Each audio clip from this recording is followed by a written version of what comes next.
अब्दुल्लाह इब्न मसूद रज़ियल्लाहु तआला अन्हु बयान करते हैं कि मुसलमानों, सबसे पहली चीज़ जिसको तुम छोड़ोगे अपने दीन में से वो अमानत है, और आखिरी चीज़ जिसको तुम छोड़ दोगे वो नमाज है। आज मुसलमान अमानतदार नहीं रहा। किसी के पास अमानत रख दी जाए किसी भी किस्म की, तो उसमें ख़यानत का पहले ख्याल आता है। तो मुसलमानों से अमानत उठ गई और नमाज भी जाती रही। जितने मुसलमान आज अभी इस वक्त मस्जिद में हैं, उससे 10 गुना बाहर खड़े हुए हैं। क्या वो नेकी कमा रहे हैं? क्या उन्हें नहीं मालूम है कि अल्लाह रब्बुल आलमीन की जानिब से बुलावा आ गया है, हय्या अलस सलाह हय्या अलल फलाह?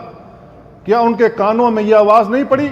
अगर उन्होंने आवाज़ पर लब्बैक नहीं कहा और नज़रअंदाज कर दिया, खदशा है कि अल्लाह रब्बुल आलमीन क़यामत वाले दिन भी उनको नज़रअंदाज कर देगा।